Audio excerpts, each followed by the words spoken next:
അപ്പോൾ എന്ത് തെളിവിന്റെ അടിസ്ഥാനത്തിലാണ് യൂത്ത് കോൺഗ്രസ് നേതൃത്വത്തിന്റെ അറിവോടെയും അവർ പറഞ്ഞിട്ടുമാണ് ഇത്തരം സൈബർ ലിഞ്ചിങ് നടക്കുന്നത് എന്ന് കെ ശൈലജ പറഞ്ഞത് എന്നുള്ളതാണ് യൂത്ത് കോൺഗ്രസും ചോദിക്കുന്ന പ്രധാനപ്പെട്ട ചോദ്യം. സൈബർ ആക്രമണം നടന്നിട്ടുണ്ട് എന്നുള്ളത് ഒരു യാഥാർത്ഥ്യമാണ്. അത് എല്ലാ സീമകളും കടന്ന് അവരുടെ പ്രായത്തെ മാനിക്കാതെ പ്രായത്തെ അവഹേളിച്ചുകൊണ്ടുകൂടിയാണ് പല പോസ്റ്റുകളും ഉള്ളത്. അത് മോർഫ് ചെയ്ത ചില വീഡിയോകളുണ്ട് എന്നും പറയുന്നു. അത് നമ്മളാരും കണ്ടിട്ടില്ല എന്നുള്ളത് കൊണ്ട് അതില്ല എന്നും കരുതാൻ പറ്റില്ല. അത് അങ്ങനെ പടർന്നിട്ടാവില്ല, പലയിടത്തും എത്തിയിട്ടുണ്ടാകണം. അപ്പോൾ അതിന്മേലൊരു അന്വേഷണം യഥാർത്ഥത്തിൽ പോലീസ് നടത്തുന്നില്ല എന്നുള്ള ഒരു ചോദ്യം അവിടെ നിൽക്കുന്നു. അപ്പുറത്ത് എന്ത് തെളിവിന്റെ അടിസ്ഥാനത്തിലാണ് ഈ സ്ഥാനാർത്ഥിയെയും അവിടുത്തെ നേതാക്കളെയും പ്രതിക്കൂട്ടിൽ നിർത്തുന്നത് കെ ശൈലജ?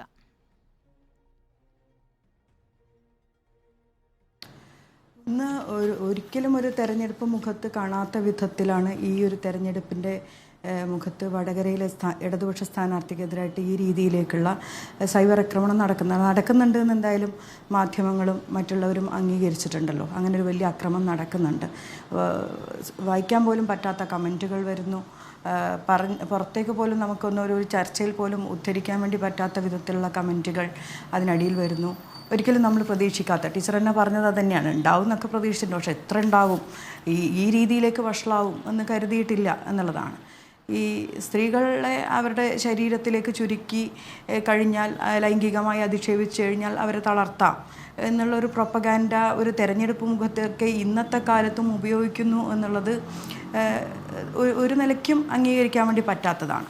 പിന്നെ ഇത് ചെയ്തത് സംബന്ധിച്ചിട്ട് പോലീസ് അന്വേഷണം സംബന്ധിച്ചിട്ടുള്ളതാണ് ഇവിടെ വന്നിട്ടുള്ള ഒരു പരാമർശം വന്നിട്ടുള്ളത്. ഓർക്കുന്നുണ്ടോ എന്ന് അറിയുന്നില്ല. കഴിഞ്ഞ 2023 സെപ്റ്റംബറിലാണ് പുതുപ്പള്ളിയിൽ ഉപതെരഞ്ഞെടുപ്പ് നടക്കുന്ന സമയത്ത് ഇടതുപക്ഷ രാഷ്ട്രീയം പറയുന്നവരുടെ ഭാര്യമാരെ വളരെ മോശക്കാരായി ചിത്രീകരിക്കുന്ന രീതിയിൽ കോട്ടയം കുഞ്ഞച്ചൻ എന്ന് പറയുന്ന ഒരു പ്രൊഫൈലിൽ നിന്ന് വന്നിട്ടുള്ള വളരെ വൾഗറായിട്ടുള്ള കമൻസും പോസ്റ്റിങ്സും ഒക്കെ ആയിട്ടുള്ള കാര്യങ്ങൾ അന്ന് പറഞ്ഞതും പോലീസ് എന്താ ഇടപെടാത്തത്, പോലീസ് എന്താ അറസ്റ്റ് ചെയ്യാത്തത്, അങ്ങനെയാണ് വരട്ടെ എന്നൊക്കെയാണ് പറഞ്ഞത്.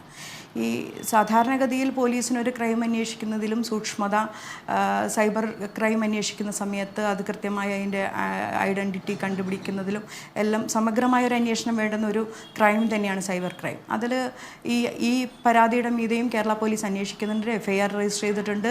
നിശ്ചയമായും പ്രതികളായവർ പെടുക തന്നെ ചെയ്യും. അവരെ ഒന്നും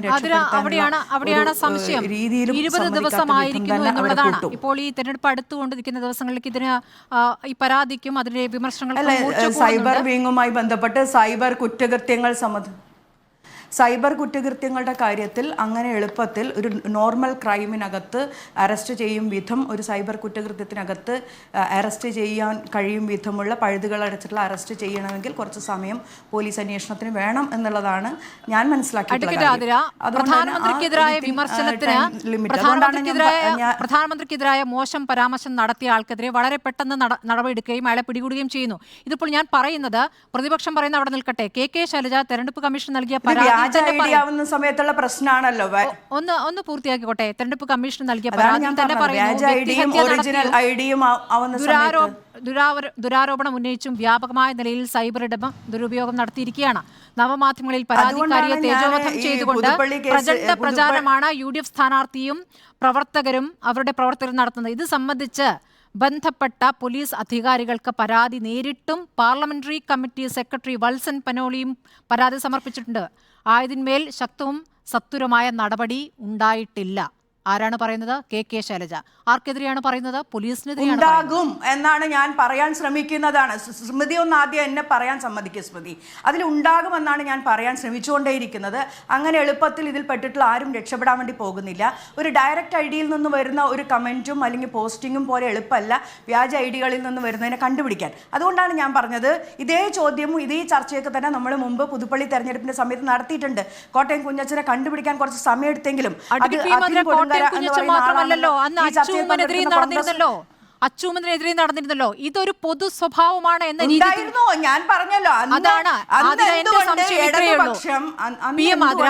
എന്റെ വിഷയം ഞാൻ ചോദിക്കുന്നത് ഇത്രയേ ഉള്ളൂ പി എം ആതിര. സമയത്ത് പോലീസ് ഒറ്റ കാര്യമേ ഉള്ളൂ, ഇത് ഒരു പൊതുപ്രവണതയാണ്. നിങ്ങൾ ചോദിച്ചതിനുള്ള ഉത്തരല്ലേ ഞാൻ പൊതുപ്രവണതയാണ് എന്ന മട്ടിൽ എന്തുകൊണ്ട് കാണാൻ സാധിക്കുന്നില്ല? ഞാൻ പറഞ്ഞു വന്നത് അത് തന്നെയാണ്. പൊതുപ്രവണതയല്ല. ഇതിനകത്ത് വളരെ കൃത്യമായിട്ട് ആരൊക്കെയാണോ സ്ത്രീകൾക്കെതിരായിട്ട് അത്തരത്തിൽ നടപടി പോസ്റ്റിംഗ് നടത്തിയിട്ടുള്ള, അത്തരത്തിൽ കമന്റ് ചെയ്തിട്ടുള്ളത്, അവർക്കെതിരായിട്ട് വന്നിട്ടുള്ള എല്ലാ സൈബർ പരാതികൾക്കകത്തും വളരെ കൃത്യമായ അന്വേഷണം നടത്തുകയും നടപടികൾ എടുക്കുകയും ചെയ്തിട്ടുണ്ട്. ഈ കേസിനകത്ത് അത് ചെയ്യും, കൃത്യമായി ചെയ്യും എന്നുള്ള നല്ല ഉറപ്പ് ഞങ്ങളെ സംബന്ധിച്ചിടത്തോളം ഉണ്ട്. അങ്ങനെ ഏതെങ്കിലും വളരെ പെട്ടെന്ന് ഒരു ജസ്റ്റിസ് പിന്നെ അങ്ങനെ ഡെലിവറി ആവുന്ന ഒരു സിസ്റ്റവും സൈബർ സംവിധാനവും അല്ല നമ്മുടെ നാട്ടിലുള്ളത് എന്നുള്ളത് എല്ലാവർക്കും അറിയാം. തിരഞ്ഞെടുപ്പ് കമ്മീഷന് ഇന്ന് നൽകിയ പരാതി കെ ശൈലജ നൽകിയ പരാതിയാണ് ഞാൻ വായിച്ചത്. കെ ശൈലജയ്ക്ക് അതിന്മേൽ ഉറപ്പിൽ ഇതുവരെ നടപടിയെടുത്തില്ല എന്ന് പറയുന്നത് പോലീസിനെതിരെ പരാതിപ്പെടുകയാണ്. പറഞ്ഞിട്ടില്ലല്ലോ സ്മൃതി. ആ പരാതി കൊടുത്ത പാടെ ഉടനടി നടപടി എടുക്കാൻ കഴിയണമെങ്കിൽ അത് കൃത്യമായിട്ടുള്ള വ്യാജ പ്രൊഫൈലിൽ നിന്ന് അല്ലാത്ത പരാതിയായിരിക്കണം. വ്യാജ പ്രൊഫൈലിൽ നിന്ന് വരുന്ന പരാതികളെ ആ പ്രൊഫൈൽ കണ്ടെത്തുക എന്നുള്ളത് കുറച്ച് ശ്രമകരമായിട്ടുള്ള പ്രവർത്തനമാണ്. അത് സൈബർ പോലീസും സൈബർ വിങ്ങും ചെയ്യുന്നുണ്ടെന്ന് തന്നെയാണ് നമ്മൾ അറിഞ്ഞിട്ടുള്ളത്. 20 ദിവസം ഉണ്ടാകുമെന്ന് തന്നെയാണ് നമ്മൾ കരുതുന്നത്. അങ്ങനെ ആർക്കും ഇതിനകത്ത് ഒരാൾക്കെതിരായിട്ട് അങ്ങനെ 20 ദിവസമൊക്കെ അതിനകത്ത് എത്രയോ എടുക്കുന്നുണ്ട്. അതിനേക്കാൾ സമയം എടുത്തിട്ടുള്ള എത്രയോ കേസുകൾ, ഞങ്ങൾ ഉൾപ്പെടെ ഇടപെട്ടുള്ള കേസുകൾ, ഞാൻ ഉൾപ്പെടെ പരാതിക്കാരിയായിട്ടുള്ള കേസുകൾക്കകത്തൊക്കെ അതിനേക്കാൾ സമയം എടുത്തിട്ടുണ്ട്. ശരി, അപ്പോൾ സമയം എടുക്കുമെന്നുള്ളതാണ് സൈബർ കേസുകൾ. അങ്ങനെയാണ് സംഭവിക്കുക എന്നുള്ളതാണ് നിന്ന് വരുന്നത്. സമയമെടുക്കും, പക്ഷെ നിർബന്ധം സൈബർ കേസുകളിൽ അങ്ങനെ തന്നെയാണ് സംഭവിക്കുന്നത്. സൈബർ വിങ്ങുമായിട്ട് ബന്ധപ്പെട്ട് അത് അന്വേഷണം നടത്താത്ത ആരൊക്കെയാണോ പരാതി കൊടുത്ത അന്വേഷണം കൃത്യമായി നടക്കുന്നില്ല എന്നുള്ള മാധ്യമപ്രവർത്തകർക്ക് അന്വേഷിച്ചാൽ ഉത്തരം കിട്ടും. ശരി, അങ്ങനെയെങ്കിൽ പി എം ആതിര അന്വേഷിച്ച് കണ്ടെത്തേണ്ട ഒരു കാര്യത്തിൽ സ്ഥാനാർത്ഥിയാണ് അതിന് പിന്നിൽ എന്ന് ആധികാരികമായി എങ്ങനെ പറയും? ആ ആരോപണം എങ്ങനെയാണ് ഉന്നയിക്കുക? അതിന് കൃത്യമായിട്ടുള്ള ഇപ്പൊ ഇതിനകത്ത് തന്നെ അതന്നെ ഷോബിൻ തോമസ് ചവലിൽ എന്ന് പറയുന്ന യൂത്ത് കോൺഗ്രസിന്റെ ജനറൽ സെക്രട്ടറി, വടകര മണ്ഡലത്തിന്റെ സോഷ്യൽ മീഡിയയുടെ ചുമതലയുള്ള ആൾ ഇട്ടിട്ടുള്ളൊരു കമന്റ് അതിനകത്തുണ്ട്. ആ കമന്റിനകത്ത് ഞാനത് ഇവിടെ വായിക്കണം എന്നൊന്നും ഉദ്ദേശിക്കുന്നില്ല, ഞാനത് ഇവിടെ പറയണമെന്നും ഉദ്ദേശിക്കുന്നില്ല. നമുക്കൊക്കെ ഒരു സാമാന്യമായിട്ടുള്ള സാമൂഹ്യ പ്രവർത്തനവും രാഷ്ട്രീയ പ്രവർത്തനവും നടത്തുമ്പോൾ ഉള്ളതുകൊണ്ട് അതൊന്നും പറയുന്നില്ല.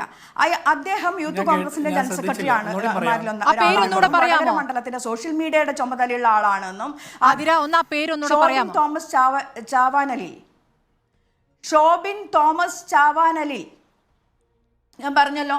എന്നിട്ട് ഷാഫി പറമ്പലുമായി നിൽക്കുന്ന ഫോട്ടോ ഉണ്ടല്ലോ, ഇതൊക്കെ പുറത്തു വന്നല്ലോ.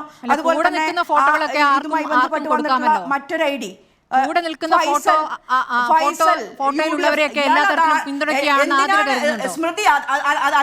സ്മൃതി അത് ന്യായീകരിക്കാൻ കോൺഗ്രസിന്റെ പ്രതിനിധി അവിടെ ഇരിക്കുന്നുണ്ട്. അയാൾ പറയും അയാൾ അവിടെ നിൽക്കുന്നുണ്ട്. ഒരു തരത്തിലും അതൊരു തെളിവല്ല. ഇന്ന ആളോട് ഞാൻ നിർദ്ദേശിച്ച് നടപ്പാക്കുകയാണെന്നുള്ള തെളിവല്ല. അതാണ് ഞാൻ ചോദിച്ചത്. രോഷം കൊണ്ടിട്ട് കാര്യമില്ല. നേതാവാണ്, യൂത്ത് കോൺഗ്രസിന്റെ നേതാവാണ്. ഞാനല്ല രോഷം കൊള്ളുന്നത്, നിങ്ങളാണ് ഇതിനകത്ത് യൂത്ത് കോൺഗ്രസിനെയും സൈബർ ബുള്ളിംഗ് നടത്തിയിട്ടുള്ള ആളുകളെയും രക്ഷിക്കും വിധം ഒരു രക്ഷിക്കേണ്ട കാര്യമില്ല. ആതിര ഈ രൂപത്തിൽ ചർച്ച കൊണ്ടുപോകരുത്, ഞാൻ അഭ്യർത്ഥിക്കുകയാണ്. സംരക്ഷിക്കാൻ വേണ്ടി അങ്ങനെ സംസാരിക്കരുത്. ആദ്യം വിചാരിക്കുന്ന രീതിയിലല്ല ഞാൻ ചോദിച്ചത്. അല്ലല്ല, ഇതിനകത്ത് ഫോട്ടോനകത്ത് നിൽക്കുന്ന ആളുകളും വന്നതുകൊണ്ട് പറയാൻ പറ്റില്ല ഇദ്ദേഹം യൂത്ത് കോൺഗ്രസിന്റെ ആളാണോ എന്ന് നിങ്ങൾക്ക് സംശയം ഉണ്ടെങ്കിൽ അവിടുത്തെ ഇവിടെ കോൺഗ്രസിന്റെ പ്രതിനിധി പറയട്ടെ. ഞാൻ ചോദിക്കുകയാണ്, ആ പേരൊന്നും കൂടെ വ്യക്തമായി പറയാനാണ് ഞാൻ ചോദിച്ചത്. പി എം ആതിരയോട് കെ ശൈലജ തെരഞ്ഞെടുപ്പ് കമ്മീഷന് കൊടുത്ത പരാതിയെക്കുറിച്ച് ചോദിക്കുമ്പോൾ തുടങ്ങിയതാണ് ഈ ദേഷ്യം. ആ ദേഷ്യം അവിടെ വേണ്ട എന്നുള്ളതാണ് ഞാൻ പറഞ്ഞത്. അത് ജിൻഡോ മറുപടി പറഞ്ഞോട്ടെ, ഞാൻ ഇടവേളയ്ക്ക് ശേഷം മടങ്ങിയത്. സ്മൃതി അതിനെ തെറ്റിദ്ധരിപ്പിക്കരുത്. ഞാൻ അതിനകത്ത് വളരെ കൃത്യമായിട്ട് പറഞ്ഞിട്ടുണ്ട്, അങ്ങനെയല്ല. ഒരു സൈബർ ക്രൈം അന്വേഷിക്കാൻ സമയം പിടിക്കും. ആ സമയം പിടിക്കുന്നതിന് ഇങ്ങനെ തെറ്റിദ്ധരിപ്പിക്കും വിധം പ്രചരിപ്പിക്കുന്നത് ടീച്ചർക്ക് കൊടുത്ത പരാതിയുടെ വാചകമല്ലേ വായിച്ചത്? ടീച്ചർ കൊടുത്ത പരാതിയുടെ വാചകമാണ് ഞാൻ വായിച്ചത്. പി എം ആതിര തെരഞ്ഞെടുപ്പിൽ ടീച്ചർ കൊടുത്ത പരാതിയിൽ ആക്ഷൻ ഉണ്ടാകുന്ന ഈ നാട്ടിലെ ഇടതുപക്ഷ പ്രവർത്തകരും ടീച്ചറോടൊപ്പം നിൽക്കുകയും ടീച്ചറെ മനസ്സാൽ സ്നേഹിക്കുകയും ചെയ്യുന്ന മുഴുവൻ മനുഷ്യരും നടപടി ഉണ്ടായിട്ടില്ല. ഇടതുപക്ഷത്തെ ഏറ്റവും ശക്തയായ വനിതാ നേതാവ് നൽകിയ പരാതിയിൽ പോലും ഇവിടുത്തെ പോലീസ് ആക്ഷൻ എടുത്തിട്ടില്ല എന്നുള്ളതാണ് വിമർശനം. അത് പറയുമ്പോൾ ആതിര എന്തിനാണ് രോഷം എന്ന് എനിക്ക് മനസ്സിലാകുന്നില്ല. തിരിച്ചെത്താം ഇടവേളയ്ക്ക് ശേഷം. സ്മൃതിയോട് പറഞ്ഞുകൊണ്ടിരിക്കുന്നത് വ്യാജ പ്രൊഫൈലിൽ നിന്ന് വന്നു കഴിഞ്ഞാൽ അത് അത്ര എളുപ്പമല്ല എന്ന് ഞാൻ പറഞ്ഞു. അത് ബോധ്യപ്പെടാത്ത വിധം പെരുമാറുന്നത് സ്മൃതിയാണ്, ഞാനല്ല.